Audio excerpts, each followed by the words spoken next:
The good news is that we have a full house inside.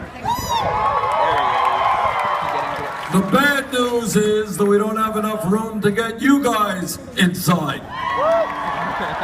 So I wanted to come out here and say a few words to you. First of all, thank you so much for coming out on such short notice. Much appreciated.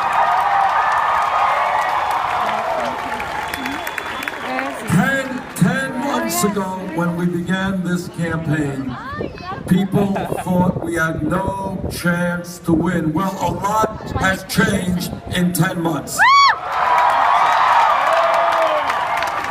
Millions of people throughout this country and many here in North Carolina are sick and tired of establishment politics, establishment economics.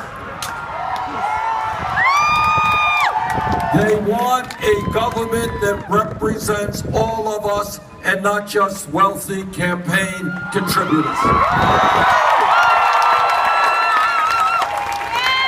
In Michigan last week, we were 20 or 30 points behind. We won. And I believe we're going to see the same exact process here in North Carolina, where we have extraordinary momentum. That's right! Now, we win elections when the voter turnout is high. Let's make it high on Tuesday. Now, the American people are supporting our campaign because they know that if you are a Secretary Clinton and you got a super PAC and you get millions of dollars from Wall Street and the drug companies and the fossil fuel industry, say whatever you want, but when you receive so much super PAC money from special interests, there is no way you are going to be an agent for real change in this country.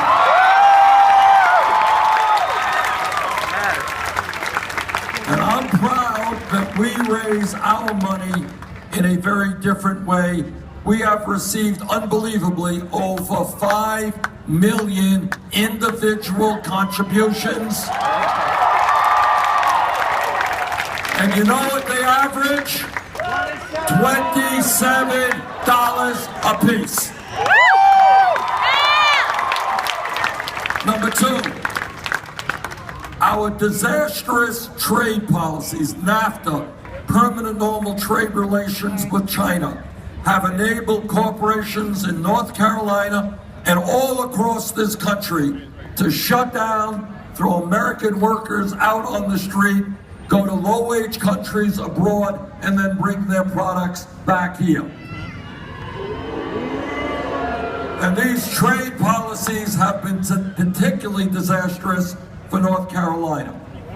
Now, one of the major differences between Secretary Clinton and myself is I have opposed every one of these trade agreements.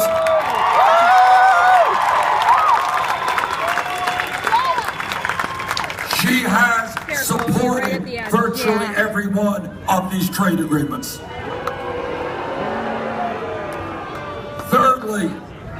Thirdly, as Congresswoman Gafford has just told you, foreign policy is one of the most important things a president is involved in.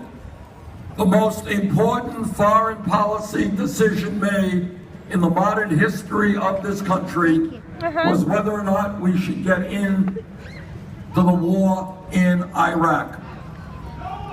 I listened very carefully to what President Bush and others had to say. I voted against that war. Secretary Clinton, a member of the U.S. Senate, voted for that war. And that indicates a real difference in judgment. Let me just conclude, because I've got to get inside, by saying this, and I'm the only candidate for president who will tell you this.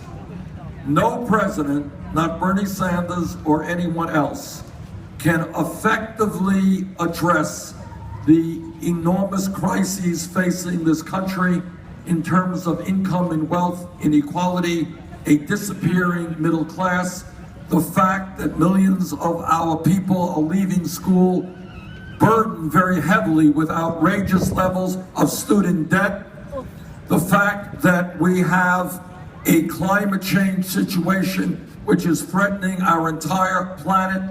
All of these issues and more will define what this campaign is about. But here is the truth. Given the power of Wall Street and their endless supplies of money, given the power of wealthy campaign contributors, given the greed of corporate America, no president can do it alone. What we need is a political revolution.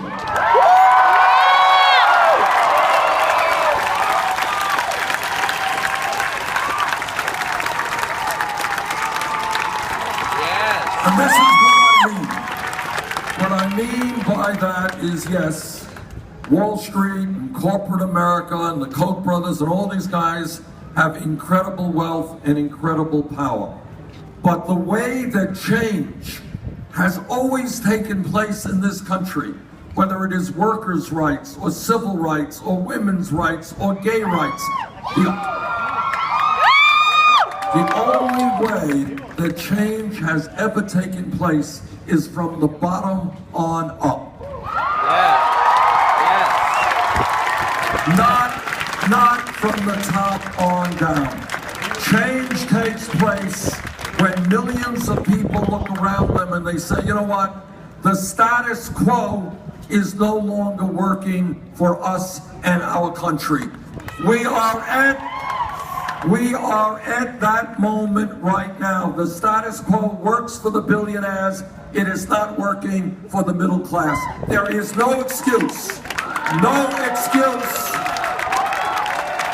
No excuse when in America today, the top 1/10 of 1% now owns almost as much wealth as the bottom 90%. There is no excuse when the 20 wealthiest people in this country own more wealth than the bottom 150 million. There is no excuse when we have seen a proliferation of millionaires and billionaires in recent years, and yet we have the highest rate of childhood poverty of almost any nation on earth. So we have got a lot of work to do. We have got to do it together. On Tuesday, North Carolina can help lead this country toward a political revolution.